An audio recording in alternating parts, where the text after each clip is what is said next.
we go. Here we go. Happy Monday. Happy birthday. Monday. Happy birthday. It's just a Monday. Happy birthday. Good morning. Acknowledge that I said happy birthday. Happy birthday. Thank you. You're welcome. Happy birthday to you. Oh, you're going to sing for us today? No. Good morning and happy Monday. I am Tammy. I'm Seth. Yes, Jeremiah very quickly did he sell me out. Everyone's happy birthday. Yes, I am officially 54 Okay, years so we old are today. definitely So behind and we need to change. I am grateful to have another day. So, and it's a Monday, so the trash truck is saying hello as well.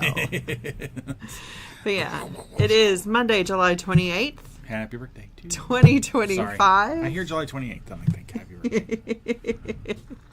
Today also happens to be my nephew's birthday. He was born 37 years ago today. Happy birthday, Chris. He was my 17th birthday present. Well, my birthday present on my 17th birthday. What? Nothing. Yeah. No, it was very funny. My best friend at the time, he and his mom took me out to dinner, and he knew that my sister was in labor that day, and they all thought that my nephew was going to be a girl. And did they really? Yeah, my friend was not very happy about that. So when we got home from dinner and found out that Christopher was born, he just started screaming into the night sky. It was very funny. He was very happy that there was a boy born to the world. But yeah, I don't know. It's just... Why would he... I don't understand why he had a dog in that hunt. Just because we were best friends. Our families had been connected for a long time. And did you want a girl? A niece? I didn't care. Christopher came a couple weeks early. He was supposed to be born between the 12th and the 15th. I think the 12th is my sister's birthday, the 15th of August. 12th is my sister, the 15th is my mom. And I think he was supposed to be due around that time. And all I wanted was the baby to be born. That was my birthday present that I wanted. And my sister's like, no, that's too early. I'm like, I don't care. I won. Irony of ironies. Irony of ironies. Yeah. So yeah, happy birthday, Christopher. And to anybody else celebrating birthday today. Are there more? There are more. There are many, many more. Sure there are. Yes. So, So yeah, today's my day. Yeah, it's been a long weekend. I hope you guys had a good weekend. Oh, we're the 4031 family. We are. So. We had a great time last night. We got to celebrate. We try to do a once a month get together with all of our kids, and we had everybody around last night. And Seth made me chicken Alfredo ravioli. It was amazing. And we got to just have some game time and fellowship time with our family. So it was good. It was fun. It was nice. Yeah. And now we're back to it. It just felt like a long weekend, and yet I can't believe it's over. Yeah. Anyway. So that was the excitement for our weekend. Yeah. Just birthday stuff and getting everybody together. It's weird that in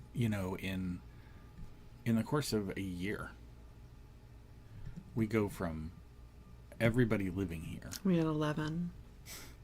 To having to organize to bring people home. Yeah. This is the beginning of the empty nest, I guess. Yeah, we had 3 move out within a couple weeks of each other right after Christmas. Or right before Christmas, Daniel and Casey moved out, and then Benjamin moved out just a couple weeks later.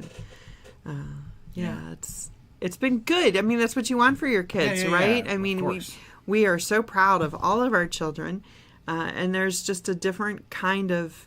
It's a different moment when your children say, I'm ready. And I remember having to tell my mom that we were moving back to Texas, and it really hurt my family. But I remember telling her, I'm like, isn't this the joy as a mom that you want to hear your child realizes where they want to be and where home was? Unfortunately for my family that all lived in Maryland, that meant Texas truly was home for us. I had lived here for a couple of years, and we tried to go back, and sometimes you just can't go back.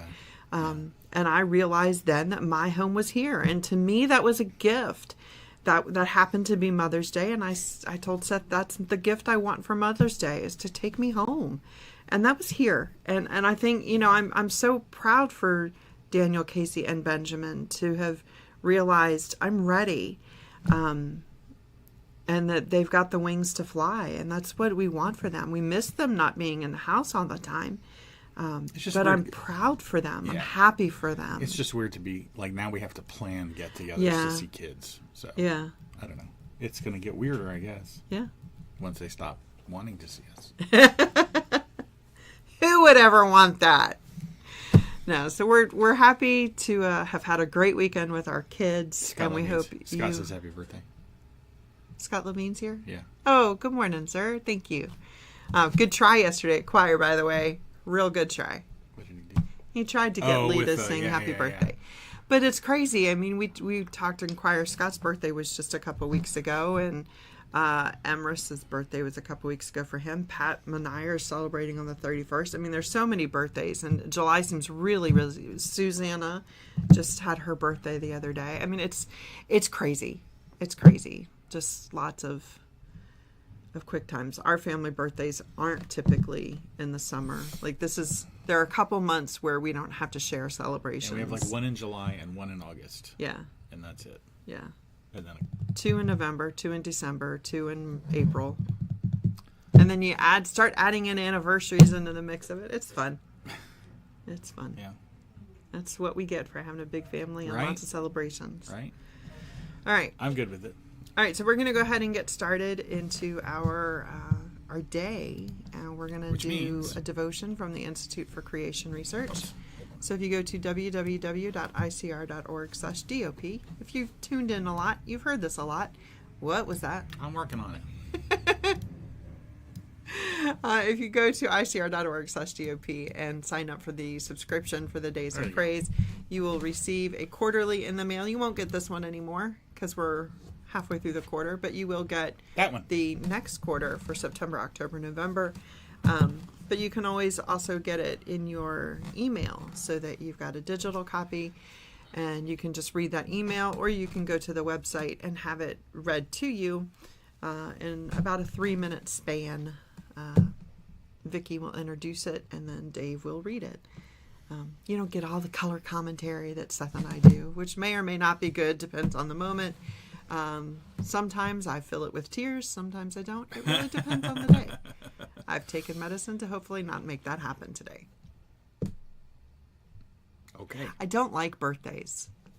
I usually get very, very depressed on my birthday. So well, stop I've double dosed my anti-anxiety meds this morning already. So doesn't help I took them about 10 minutes ago, but hopefully by the time we're done, it will have kicked in. You'll be good. But we'll see. Okay, so are we ready? Today's devotion is entitled... It's okay. I got the same problem again. I just got to move this here. Yeah, and so that's on Twitch, so that doesn't matter. You gotta love spammers, right? Should do it? Well, yeah, but I'm going to go ahead and go while you mess around. How about that? Go ahead. So today's devotion is called The Day of Visitation, and it was written by Dr. Henry Morris. The verse is 1 Peter 2:12, and it says, having your conversation honest among the Gentiles, that whereas they speak against you as evildoers, they may, by your good works, which they shall behold, glorify God in the day of visitation. The day of visitation. No, so it's important that, if I understand what this verse really means, and I'm sure we'll find out, but it feels like you're going to have evildoers in your life, right? You're going to have people speaking against you. I think conversation doesn't, I think in this sense, it really just means having your reputation. Yeah. Okay. You said evildoers speaking, so I thought you were going to go with conversation. No, it's just, I don't necessarily, yeah, I know it says whereas they speak against you, but we do have people in our lives who will potentially speak against us to our face or typically behind our back. We just want to make sure that the life we're living, whether evildoers are watching or not, that doesn't matter because they're always around every corner. But we want to make sure that the life we're living and the actions we take, the steps we make, that everything glorifies God, not to do against the evildoers, but to do on behalf of the Lord, to glorify him. And in the midst of that, at the same time as we're doing it for God, others see it, good or bad, others see it. And we just want to be above reproach, but not fake. And I think there's a fine line there too. Sorry. No, I think that's exactly right. I mean, I think you're missing the second half. Probably. Which is, well, no, not in a bad way. But, that our actions pivot them. We talk about how every knee shall bow and every tongue confess. There will come a point at which it is no longer possible to deny who God is. That's the every knee will bow, every tongue confess. Some in humble, meek adoration of the Lord for who he is, and the praising, and some in supplication for their eternal souls. Because that's the oh dear, right? And that's what I think it's being talked about here. We haven't read it. I don't know. I think that's what the day of visitation is. That I agree with you at the judgment. When God comes, when God revisits, when God visits Israel, is what Peter's getting at. When Jesus comes back, right? Not only will everyone know who he is, they will recognize the way that you have lived as having glorified him. Yes. That's what I was trying to say. But we're doing it for him, not for them. Right. But our actions can influence other people's knowledge of God, and hopefully be a moment too that pivots them to recognize before it's too late that there is a God. Yeah, but I don't think that's what Peter's talking about. Okay. I think what Peter's talking about here is even when you've got people railed against you, like you said, and now we've got Friendly Giant on. Okay, so that's Scott on a different platform. Sorry. Even when we have evildoers set against you, keep the faith is what he's going at here, right? Because they'll be witnesses to your good works and to the way that you're living, being honest among the Gentiles, and the day's coming when they will recognize what you've done for what it was, right. And they'll glorify God in that, even in their own. Yeah. Kind of what I was, that it's hopefully an influence and hopefully in a better way. No. You're seeing it as a means of changing them. Right. What this is saying is when God comes back, the evildoers will remember. It's like additional stones on their heads. Okay. In that, Romans 1 says people are without excuse. Right? And when everybody comes to the knowledge of the truth, right? And some are bowing in worship and some are bowing in terror. It's like heaping coals on that fire as they begin the process of mourning what they didn't choose. They'll look back on their existence and see that they had all of these examples to follow, and didn't. That's what I think he's getting at. So that's kind of a different twist than on that Romans verse of they are without excuse because creation. Mm-hmm. Well, it's not just it's not just nature creation. It's even us as this creation. Yeah. Well, I mean, that's our job, right? Is to preach the gospel. That's what we're supposed to be doing. But even in our daily actions, that's preaching the gospel. Living out the gospel in addition to preaching it. That's exactly right. And people will. I think that's what is. We'll see what Dr. Morris says. Yeah, we did a whole devotion just on us, and we haven't even talked about Dr. Morris. We should write that down and publish it. Anyway. This unique expression in the day of visitation, based on a surprising use of the Greek word episcope. Thank you. You're welcome. Is that like Episcopalian? Probably. Do you think that's where that comes from? Probably. Episkopos is the Greek word for bishop or overseer. Okay. My dad was Episcopalian. He was. Curious.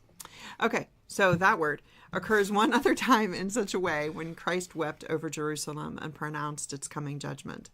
In Luke 19:42-44, we read, "If thou hadst known, even thou, that in this, at least in this thy day, the things which belong unto thy peace, but now they are hid from thine eyes, because thou knewest not the time of thy visitation." We just talked about this last week. I mentioned this when Jesus is crying over Jerusalem and saying, y'all missed it. Yeah. Yeah.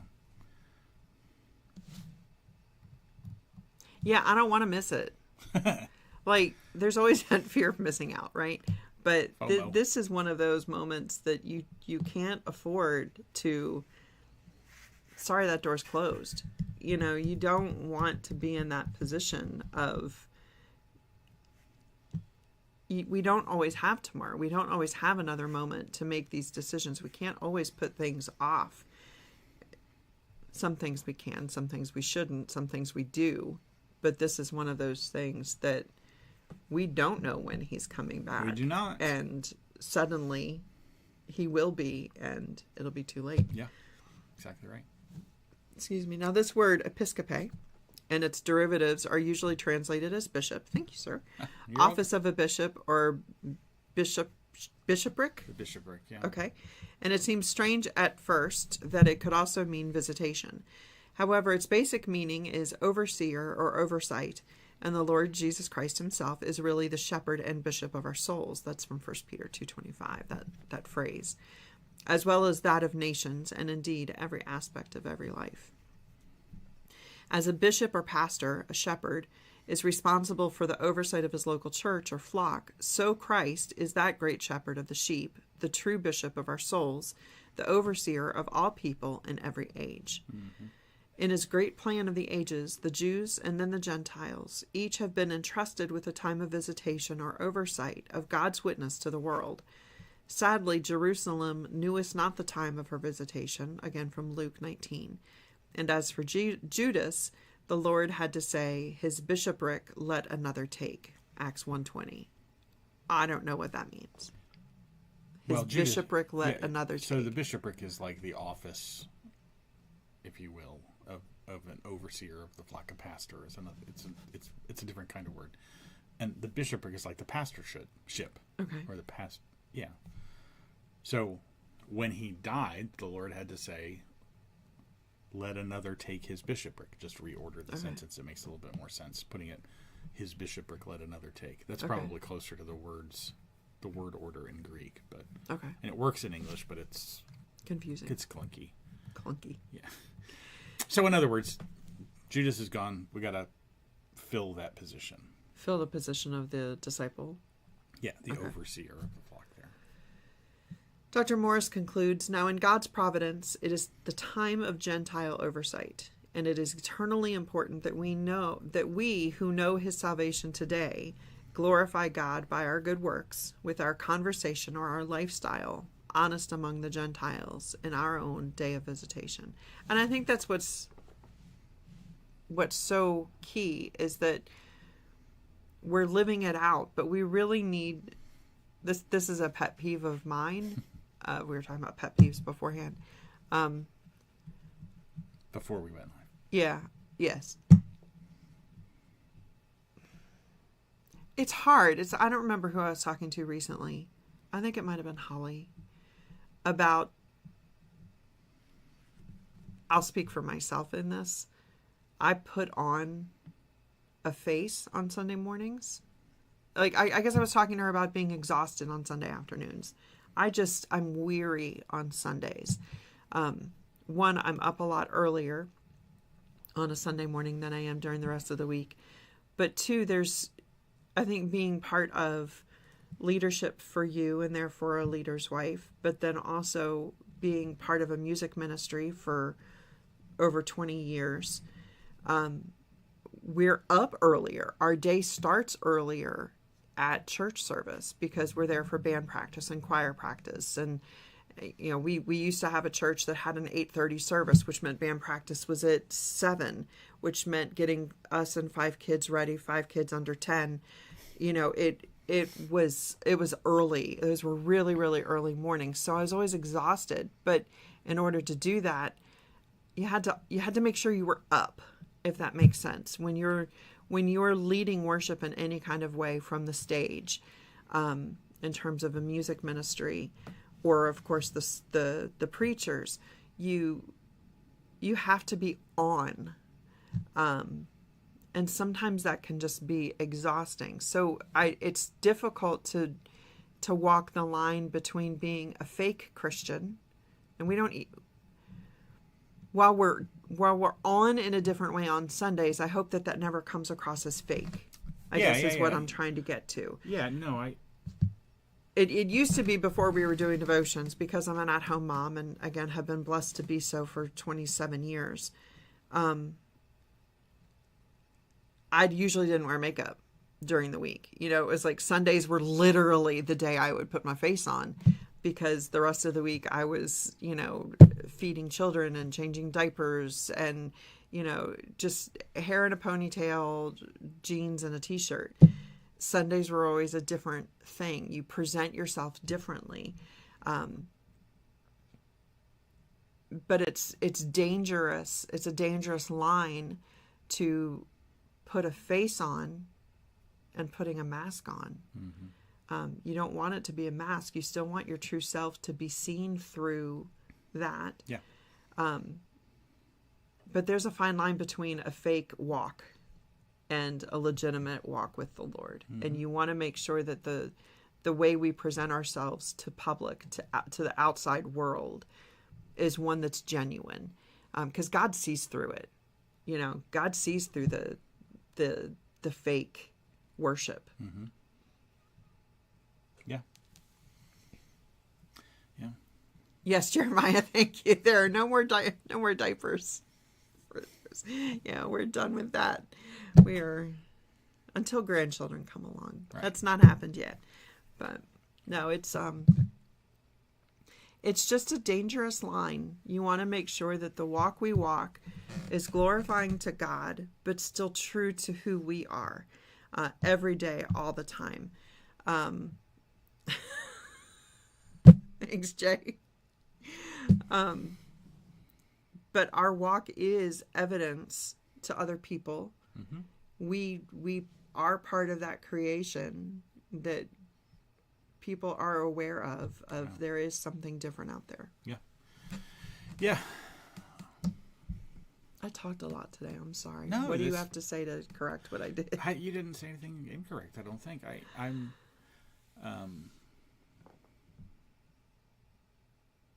I don't know. I just think it's interesting. This was a good devotion, and I think it was right on point.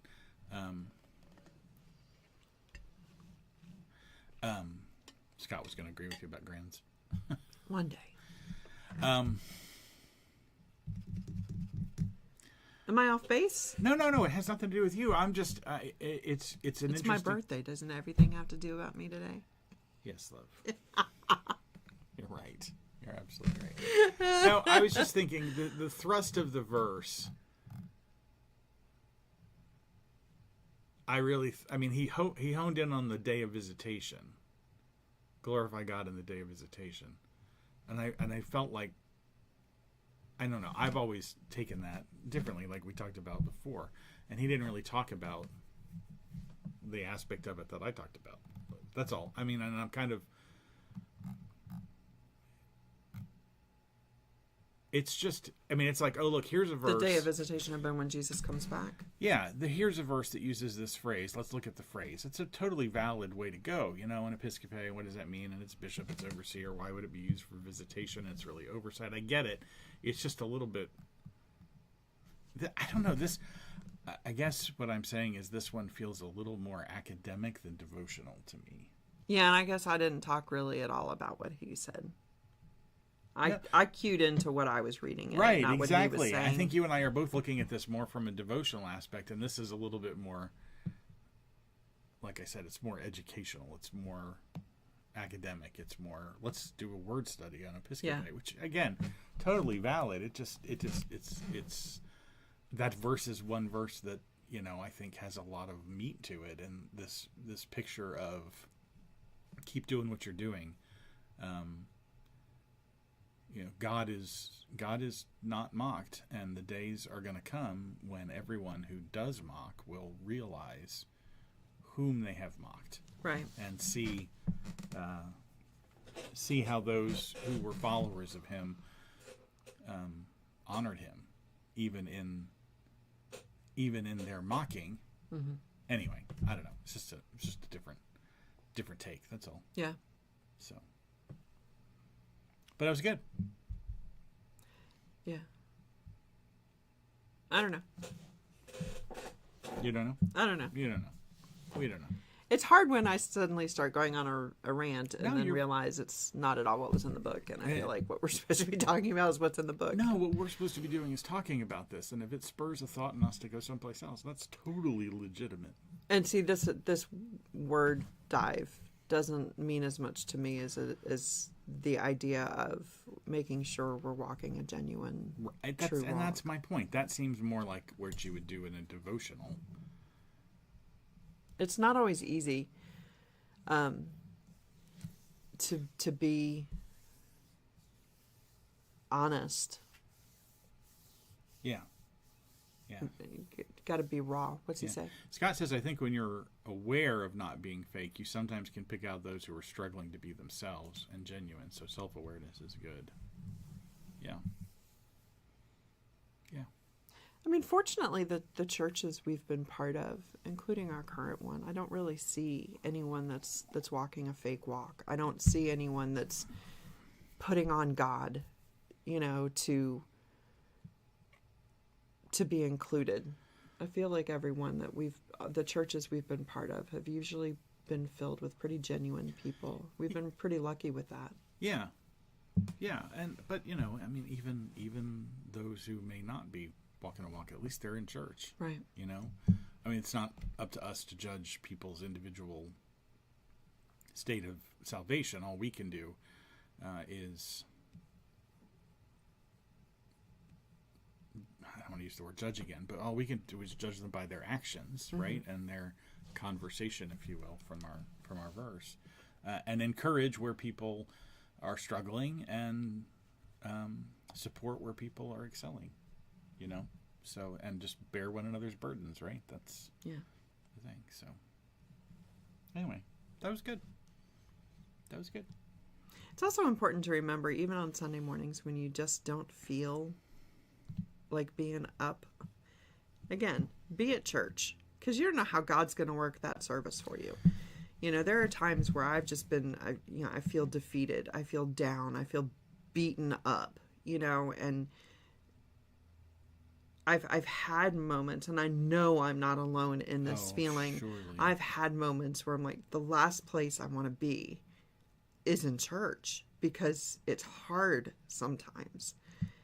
And that's usually one of those moments where God sees you and hears you and uses someone else, whether it's the pastor, the music, or the people, or a combination of all of it. He meets you where you are. That's one of the songs I'm thinking about doing soon, is a song called Meet Me There. God meets us in our times of any emotion, in our happiness, in our sadness, in our grief, in our joy. He meets us there. Mm-hmm. But especially when we're feeling broken. Mm-hmm. Getting to the church, even if you don't have your face on, even if you don't have your hair done or your best clothes on, getting there is sometimes the battle that needed to be won that day. Yeah, it's not half and God battle. Uses that. Yeah. God will use that and show you He's there. And that's a victory. When you just feel, I can't, but you do, that's a victory. What did I do? No, you didn't. I get so scared. Stop. No, I'm thinking about saying something which is gonna sound flippant and controversial, but I think it's true. I'm gonna say the fun thing is today you're taking the day off from work, so we can just keep talking. Happy birthday. No, you talk about sometimes you just don't want to be there, right? It's just hard to get there. And the flippant and inappropriate thing to say is Christ didn't want to be on the cross.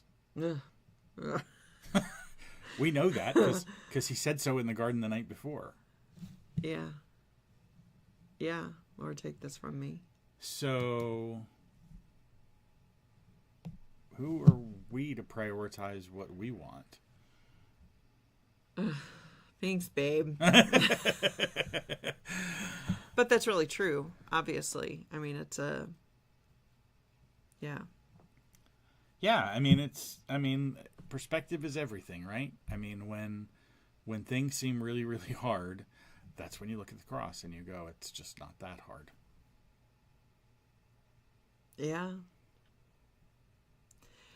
It's one of those moments where you're put in your place really sweetly and lovingly, but it's I know that. That's a really different perspective I've never thought of. Yeah. Yeah. So. Yeah. And on that note, he did take the day off from me today. Yeah. Things are changing today. We had plans, but oh well. It's all right. We still get to have time together today. Yep. So on that note, I'm going to go have time with my wife on her birthday.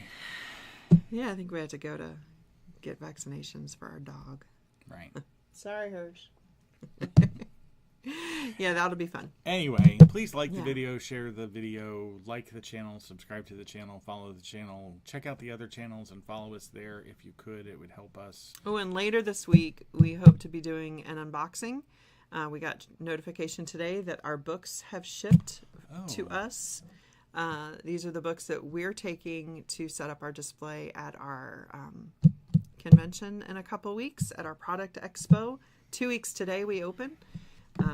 So our books are on the way to us here. So maybe we'll unbox those and take a peek, and because we have the tracing books coming in. Yeah, these will be the first ones we've seen. So yeah, I'm excited about those. The other stuff you've probably seen if you've gone to our website, but the tracing books, the new to us, we've only seen PDF versions of them. So we've sold quite a few. We have, but it's been exciting. We haven't stocked them. We've just drop shipped them. So and the first person who bought them seemed to be happy with those when she had messaged you. Yeah. So yeah, we're really, really excited. So we hope to maybe do that later this week or this coming weekend as we prepare to hit the road in a couple weeks. Yep.